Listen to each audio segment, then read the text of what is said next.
Convido você a abrir sua Bíblia no livro de Apocalipse, no capítulo 11.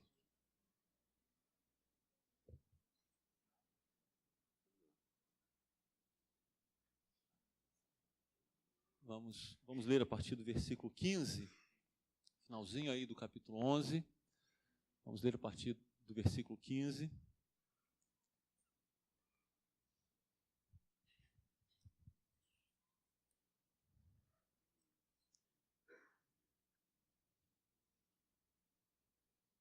Antes de lermos, vamos orar ao Senhor mais uma vez. Pedir para o Diego a orar, Diego, pedindo ao Senhor por nós aqui.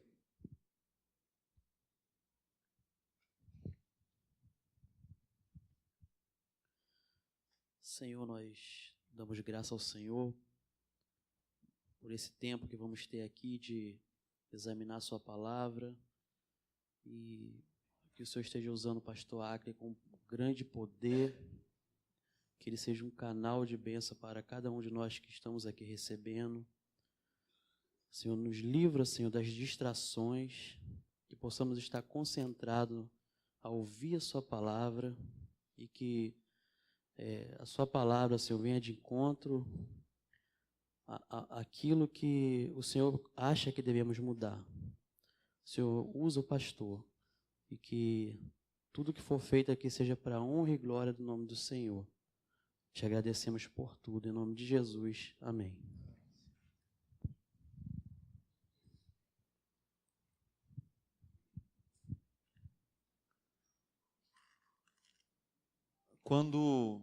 Antes de lermos ainda, quando Moisés e Arão, seguindo uma ordem de Deus, foram falar com o Faraó, e a maioria aqui certamente conhece bem a história, não é? A ordem era de libertar o povo de Israel para que eles fossem adorar a Deus no deserto. Então eles deveriam caminhar por 3 dias para adorar a Deus. E Moisés, então, a mando de Deus, próprio Deus, comissionou a Moisés e Arão para que eles fossem falar com o Faraó. Quando eles falam, a resposta do Faraó foi o seguinte: quem é o Senhor para que eu lhe obedeça e deixe Israel sair? Não conheço o Senhor e não deixarei Israel sair. Então, antes de lermos o texto de Apocalipse, é importante respondermos essa pergunta: quem é o Senhor? Quem é o Senhor para você? Você conhece o Senhor? Porque se você conhece o Senhor, você sabe da autoridade dele, e isso faz então toda a diferença para a maneira como vamos receber a palavra dele. O Faraó não o conhecia e o ignorou, não é? Quem é esse Senhor, não é? Eu não o conheço.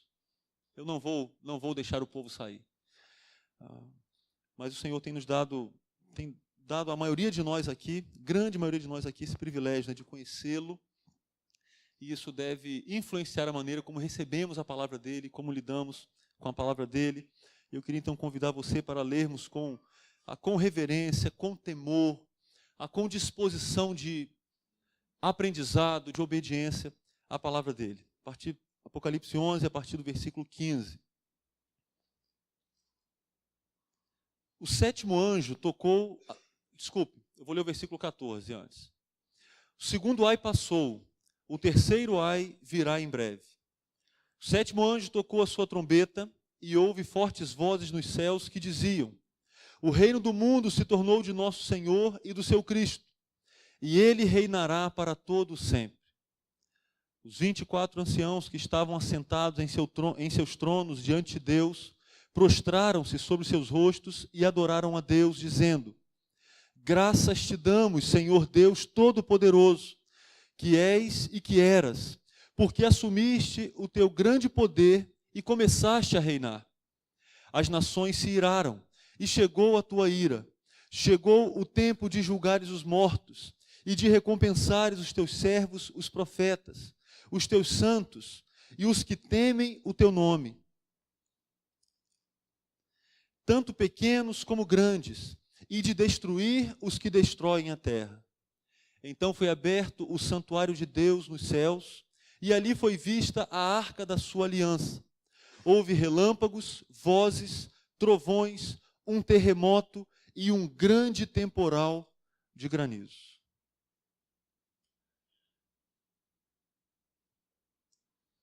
Bom, na nossa caminhada pelo livro do Apocalipse, nós chegamos aí nas 7 trombetas. O Clemilson está lembrando disso bem, não é verdade? Quer falar sobre isso aqui? Não, agora não, né? Deixa para depois. Mas está lembrando bem, não é? Está lembrando aí. Então nós chegamos nas 7 trombetas, mas quando nós vimos a 4ª trombeta, vocês lembram de uma águia lamentando? Uma águia, ela lamenta sobre a terra, porque ela diz o seguinte: ainda restam 3 ais. E por isso ela exclama dessa forma: ai, ai, ai dos que habitam sobre a terra. Então, as 3 últimas trombetas, elas também são chamadas de ais, são lamentos sobre o povo. Nós vimos a 5ª e a 6ª. Agora, por isso no versículo 14 nós lemos, né, que o 2º ai passou, o 3º ai virá em breve. Ou seja, a 7ª trombeta virá em breve. E ela é muito importante, a 7ª trombeta é muito importante para o entendimento desse plano de Deus e dessa consumação do plano de Deus que temos visto aqui no Apocalipse. Então, nós encerramos aqui esse parênteses, não é, que foi feito entre a 6ª e a 7ª trombeta. Então, tenho falado isso para vocês. O que aconteceu lá no 6º selo, entre o 6º e o 7º selo, também acontece entre a 6ª e a 7ª trombeta. Uma outra semelhança é que, ao invés de termos juízos no 7º selo e na 7ª trombeta, nós entendemos, lá houve silêncio, aqui tem cântico, nós entendemos que o que vem na sequência é o que forma, então. As 7 trombetas formavam o 7º selo, era o conteúdo do 7º selo. E agora, a 7ª trombeta, nós veremos na sequência, nas próximas semanas, nós veremos as 7 taças da ira de Deus. Então, na 7ª trombeta, nós temos uma virada aqui nesse plano. Aí você vai perceber isso, talvez já tenha percebido um pouco aí na leitura. Mas o texto, então, ele volta aqui. Nós lemos aí no capítulo 10, versículo 7, você pode ver na sua Bíblia. Nos dias em que o 7º anjo estiver para tocar sua trombeta, vai cumprir-se o mistério de Deus, da forma como ele anunciou os seus servos, os profetas. Então havia uma expectativa pela 7ª trombeta, pela consumação do plano de Deus, e agora nós estamos diante dessa trombeta aqui. É a 7ª trombeta que é tocada, esse é o 3º ai. Só que a 7ª trombeta traz uma surpresa agradável. E se você ainda lembra bem das 6 primeiras trombetas, com juízos crescentes, a surpresa agradável é que os leitores aqui estavam esperando a vinda de um terrível juízo. Mas em vez disso, houve um coral celestial. Imagina que coisa agradável, Gessé. Houve um coral. E as vozes celestiais, elas proclamam o ponto decisivo, que é aguardado por toda a Bíblia. A chegada do reino de Deus. Então, o hino cantado no céu naquela ocasião celebra a inversão de uma situação trágica. Aquela situação terrena durante a era do pecado, esse tempo que nós estamos vivendo. Quando o reino do mundo é finalmente substituído pelo reino divino. Aquele anúncio lá do Salmo 2, versículo 2, ele tem fim aqui. A verdadeira realidade, então, toma conta nessa hora, porque a verdadeira realidade, ela é celestial e não terrena. A vida cristã, o cristianismo prega isso.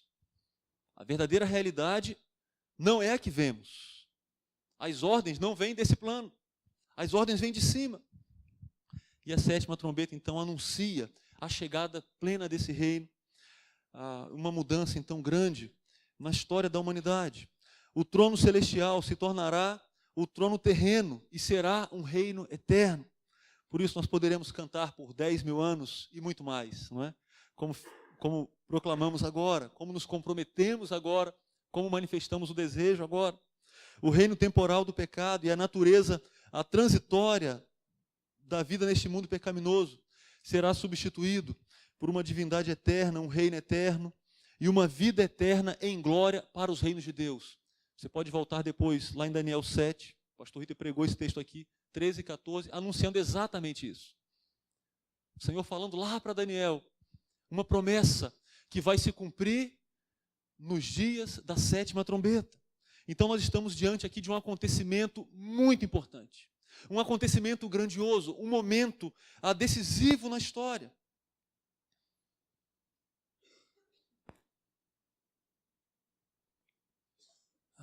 O 7º anjo tocou a sua trombeta e houve fortes vozes no céu que diziam: o reino do mundo se tornou de nosso Senhor e do seu Cristo. Deus reina, e nós cantamos isso aqui hoje, algumas vezes, não é? Falamos do reinado dele, mas o texto está dizendo aí, no versículo 15, o texto diz assim: o reino do mundo se tornou de nosso Senhor e do seu Cristo. O que ele está dizendo então? O Senhor hoje ocupa o seu trono? Sim, o trono do universo não está vago, não é? Ele ocupa o seu trono. Mas nós nos submetemos a esse rei, como o pastor Luciano falou aqui, pela fé, porque nós ainda não o vemos. O que nós vemos nesse mundo é resistência a esse rei. Em muitas situações, zombaria a ele, indiferença para com ele. Mas haverá um tempo em que esse reino, que hoje é espiritual e é aceito pela fé, ele será visível, inquestionável e será aceito por todos. As nações que hoje se iram e se levantam contra o Senhor, um dia se submeterão a ele, conforme o Salmo 2 também, lá no versículo 8. Aliás, lá no Salmo, ele chama as nações para uma submissão voluntária ou então a destruição. Porque haverá um dia em que esse rei se manifestará visivelmente. Então há um ultimato de Deus, há um chamado urgente de Deus. Mas na presente visão, no nosso tempo, ainda há tempo para o arrependimento. Mas na ocasião da 7ª trombeta, esse tempo vai se esgotar, esse tempo vai se findar. E o domínio do mundo, então, não se encontra mais apenas de direito, mas também de fato nas mãos de Cristo. E como eu já disse, ele será inquestionável. Então, duas verdades básicas aqui, que andam juntas. Deus é rei. Só que nós dizemos, né, que ele é o rei dos reis e o senhor dos senhores. Porque nós lidamos nessa terra com reis e com outros senhores. Mas ele é o rei dos reis. Ele está acima de todos os reis. Ele está acima de todos os senhores. De fato, ele é o soberano. Mas, nesse tempo, ele compartilha a sua autoridade na terra com algumas pessoas. Mas ele já disse para Moisés, lá em Êxodo 19, toda a terra é minha. Ele é o dono de tudo. De fato, Deus é rei. Mas também, uma outra verdade que anda junto com essa primeira verdade. O reino de Deus virá. Por isso nós somos ensinados por Jesus a orarmos, não é? Venha o teu reino. Por isso, na pregação do próprio Jesus, e nós estudamos isso aqui lá no começo do Evangelho de Marcos, a pregação do próprio Jesus era: arrependei-vos e crede, porque o reino de Deus está próximo. A proximidade do reino era um chamado para o arrependimento. O reino de Deus virá. Deus é rei, sim, mas também o reino de Deus virá. E aquelas promessas que foram feitas para os profetas, a vitória de Cristo que foi conquistada na sexta-feira da paixão, como um ato realizado e completo, a 7ª trombeta não anuncia aqui uma luta em que o Senhor finalmente vai conquistar a sua vitória. Não é isso. A sétima trombeta aponta para uma vitória que foi conquistada lá no passado, na sexta-feira da paixão, na cruz.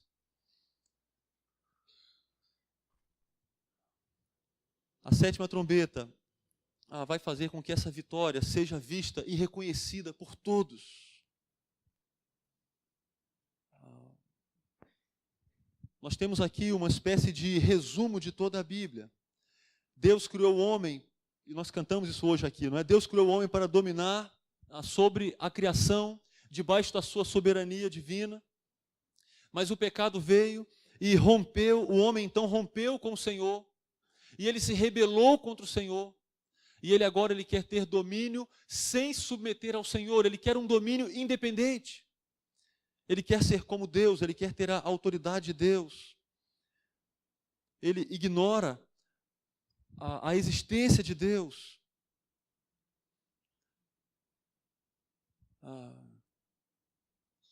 E foram surgindo então vários reinos falsos, que pretendem ser reinos no lugar de Deus. E isso acontece, queridos, nos nossos corações todos os dias. Desejos pecaminosos que tentam ocupar o lugar de Deus, tentam ocupar o trono que é de Deus, por direito. Mas todos esses reinos que se levantaram foram ilegítimos. Você pode lembrar aí de alguns deles. O Egito, a Assíria, a Babilônia, Roma. Você lembra da estátua de Daniel, lá no capítulo 2? Quando o Senhor revela para Nabucodonosor em sonho alguns reinos, e Daniel interpreta aquele sonho, e olha, de reinos que iriam se levantar, mas que no tempo devido seriam destituídos e destruídos, para que o rei legítimo ocupe o trono. Quem é esse rei legítimo? Jesus, o Senhor. Ele é o rei legítimo. Aí por isso que é tão emocionante ouvir, não é? Ou cantar Aleluia de Handel. E o que há de mais emocionante naquela música é o seu ensino. O Senhor ocupando o seu trono de maneira definitiva e eterna e inquestionável. O reino de Cristo pode demorar, mas ele vai chegar. Essa é uma mensagem da sétima trombeta. Haverá um dia em que só sobrará o reino do Senhor. Hoje o mundo jaz no maligno.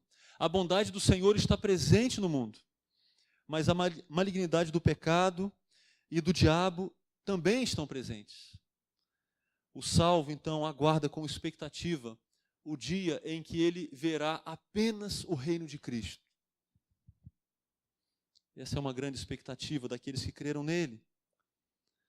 Na sequência do texto, nós temos um outro cântico, agora dos 24 anciãos, personagens que vocês já conheceram, nós já encontramos com eles no Apocalipse, louvando também o Senhor. Eles ocupam tronos, e agora eles se prostram com os seus rostos e adoram a Deus.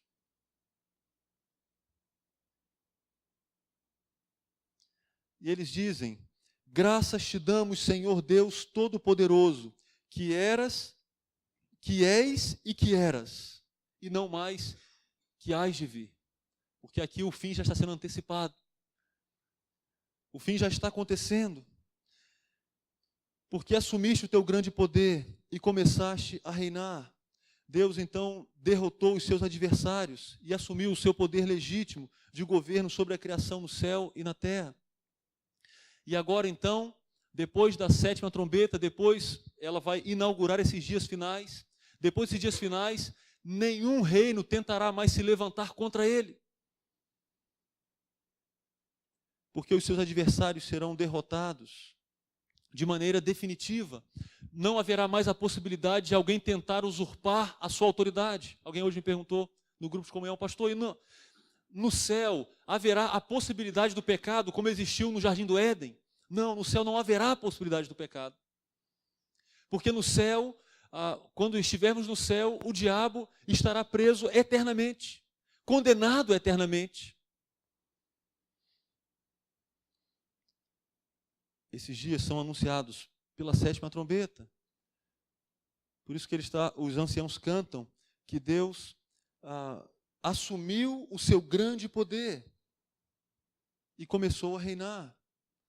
Nenhum poder se levantará mais. O reino de Satanás terá terminado. A hora do juízo terá chegado. Olha o versículo 18. Mais uma vez, o Salmo 2. As nações se iraram. E hoje nós conhecemos a ira das nações. Você lembra da ocasião em que Jesus estava diante da multidão em Jerusalém? E qual o nome que eles clamaram? Não queremos que esse reine sobre nós. Nós queremos Barrabás. Queremos Barrabás. Uma ira grande contra a mensagem. Uma ira grande contra o mensageiro. Leia os evangelhos e você vai encontrar as ofensas que Jesus sofreu. Gravíssimas ofensas. Acusações injustas. Ofensas que servos de Deus têm sofrido por causa da ira das nações. Pessoas que se levantam contra o Senhor, pessoas que se levantam contra a autoridade do Senhor. Mas a sétima trombeta vai revelar a ira de Deus. Nós conhecemos a ira das nações. Nós conhecemos a ira de pessoas contra o Senhor, contra a mensagem dele, contra servos dele. Mas esse tempo, o tempo da sétima trombeta, será o tempo da manifestação clara e plena da ira do Senhor. E aqui, esse é um motivo de louvor. Deus está sendo louvado porque Ele vai manifestar a ira dEle. E eu estou certo de que no nosso tempo, muitos crentes têm rejeitado esse ensino, têm rejeitado o entendimento de que o Deus amoroso que nós servimos também é um Deus irado. E muitos crentes têm rejeitado esse ensino, e têm negado esse ensino, e têm evitado esse ensino, mas está aqui. E os anciãos estão louvando a Deus por causa da manifestação da sua ira. Para que o plano de Deus seja consumado, é necessário que Ele manifeste a sua ira, é necessário que haja justiça, é necessário que haja condenação do pecado. Deus não pode chegar no juízo final e mudar as regras do jogo. Ele não seria justo se Ele fizesse isso. Ele não seria o Deus perfeito se Ele fizesse isso. E por isso Ele está sendo louvado, por causa da manifestação da sua ira. As nações se iraram, e chegou a tua ira. Chegou o tempo de julgares os mortos. A ressurreição está aqui.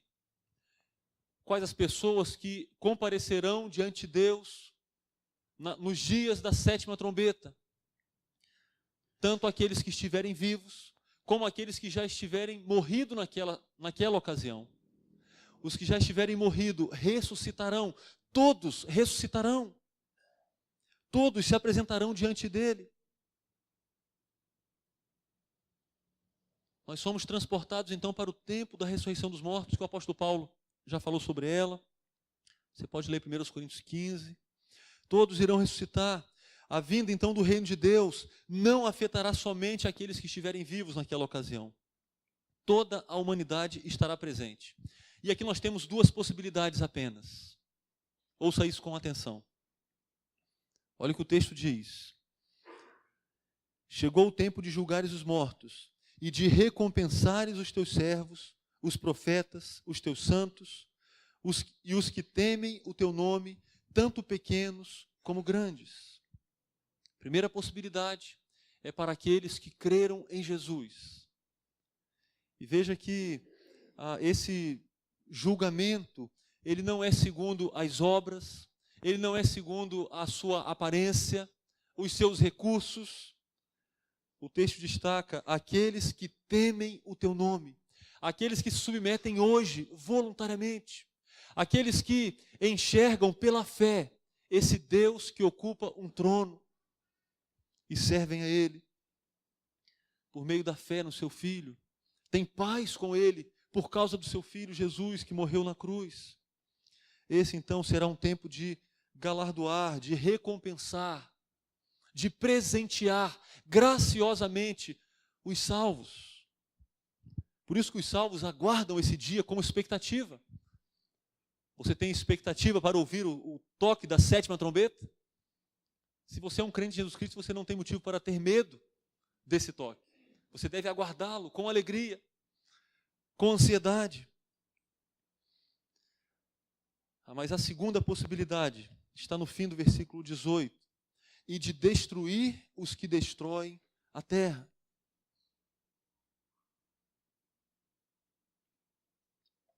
Aquele julgamento recompensará os salvos, mas também punirá e julgará eternamente os perdidos. Será o tempo de punir os ímpios. A ira de Deus, então, será derramada sobre os ímpios, eternamente, definitivamente. Por isso, queridos, vale lembrarmos da pregação de Jesus. Arrependei-vos, porque é chegado o reino de Deus. Nós vivemos o tempo de arrependimento. Ainda há oportunidade para o arrependimento. Mas não espere o toque da 7ª trombeta, porque esse tempo vai se findar. E se você se apresentar diante do Deus irado, sem Cristo, não haverá mais tempo para mudar de condição. E não vai adiantar boas intenções, não vão adiantar boas intenções. Não existe maneira de você apresentar diante dele boas obras. Não vai ter jeito de falar do que você fez. Você só pode se apresentar diante de Deus para não ser julgado por ele, se você tem um relacionamento com uma pessoa, Jesus Cristo, o seu Filho. Você precisa ter um relacionamento vivo. Não é suficiente você dizer, eu gosto de Jesus, eu respeito Jesus. É mais do que isso. O cristianismo fala de um relacionamento. Você precisa de um relacionamento vivo com Jesus, que dá início com arrependimento dos seus pecados e fé nele. Nós cantamos hoje aqui de maneira tão bonita que nós confiamos nele. Nós cremos, nós cantamos o plano dele aqui praticamente inteiro nas músicas, excelentes músicas. Você crê que Deus te fez? Você reconhece o pecado na sua vida? Querido, então, tenha paz com Deus por meio de Jesus. Prepare-se para encontrar-se com ele naquele dia, porque o reino dele vencerá. E naquele tempo da consumação do seu reino, será tempo de galardoar, de presentear os salvos e condenar os perdidos. Mas há uma última verdade nesse texto, muito bonita. A arca está presente, nós lemos o versículo 19. Então foi aberto o santuário de Deus nos céus, e ali foi vista a arca da sua aliança.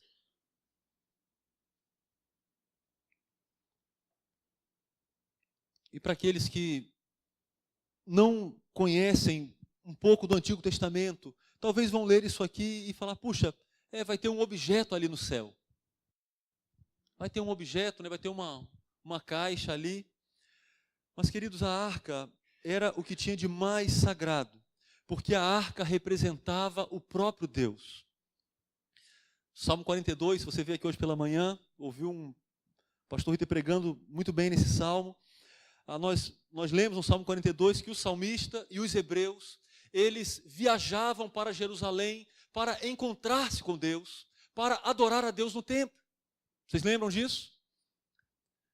E eles iam para Jerusalém por causa da arca do Senhor, por causa da arca da aliança. Mas eles chegavam em Jerusalém e eles não viam a arca, porque a arca ficava guardada, Saulo, no Santo dos Santos, naquele local onde um hebreu comum, um israelita comum não tinha acesso.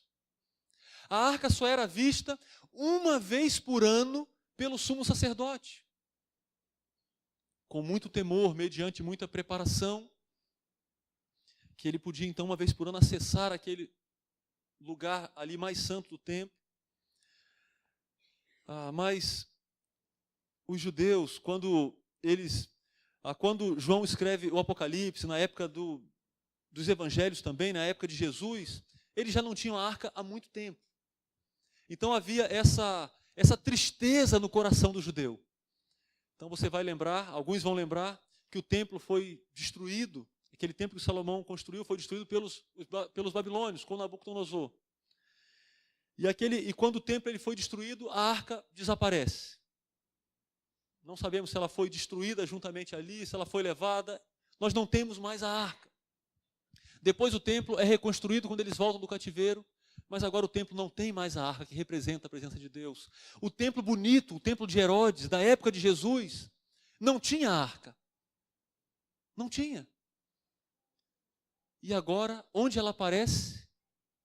Ela aparece depois do toque da 7ª trombeta. Parece que o véu se rasga mais uma vez. Quando o santuário é aberto, está ali a arca da aliança, representando a presença de Deus com o seu povo.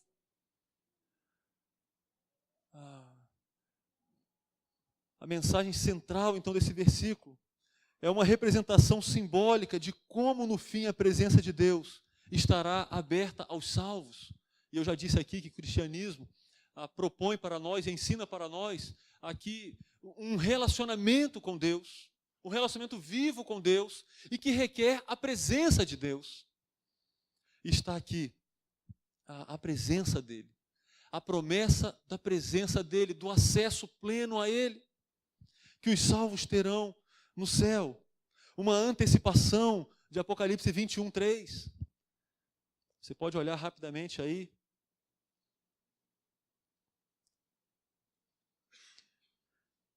Ouvi uma forte voz que vinha do trono e dizia: agora o tabernáculo de Deus está com os homens, com os quais Ele viverá.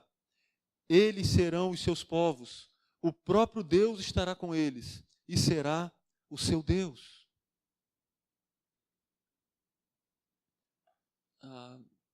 Certamente, o maior desejo da alma é estar diante do Criador.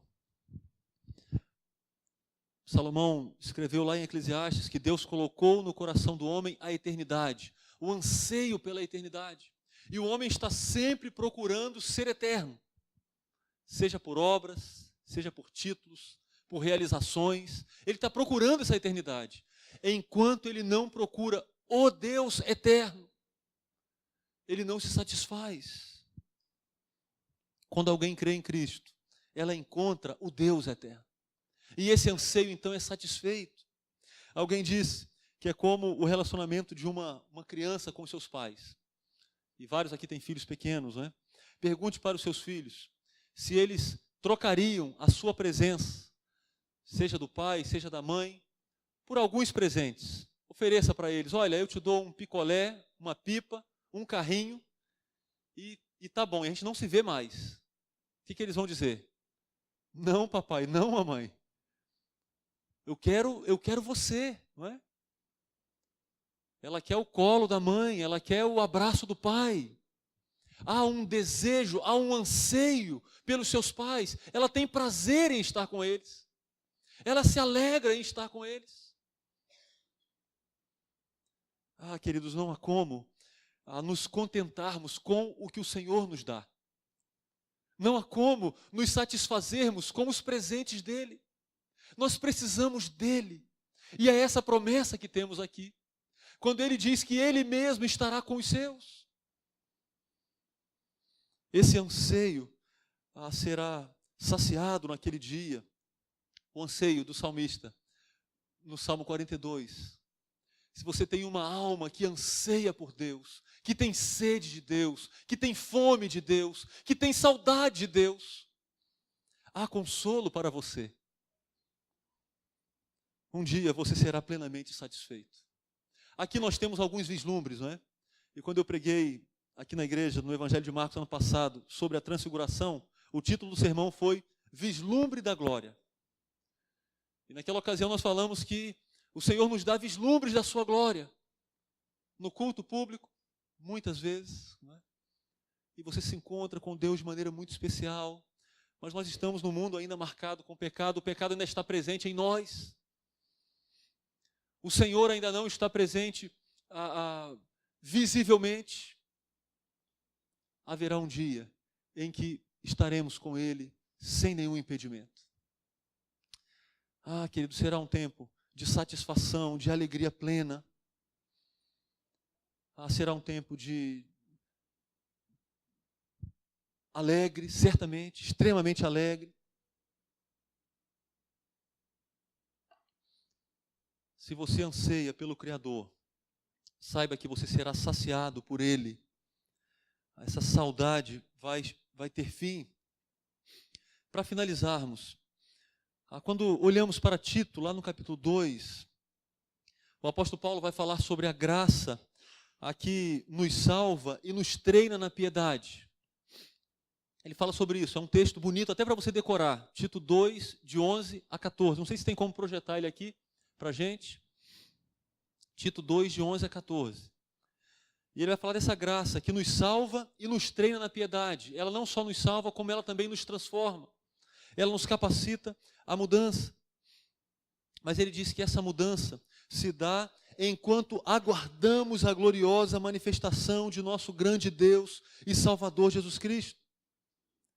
A lembrança, então, de que a 7ª trombeta anunciará o fim e o nosso esperado encontro com o Senhor deve nos motivar ao crescimento na piedade. Por isso que o apóstolo Paulo fala da igreja como uma noiva adornada, bonita. Como você deseja se apresentar diante de Deus naquele dia? De qualquer jeito? Claro que não. Preparado por meio da piedade. Então a nossa luta contra a pornografia, a fofoca, a mentira, a ira, é fortalecida pela lembrança desse encontro maravilhoso. Nós somos encorajados pela lembrança desse encontro maravilhoso.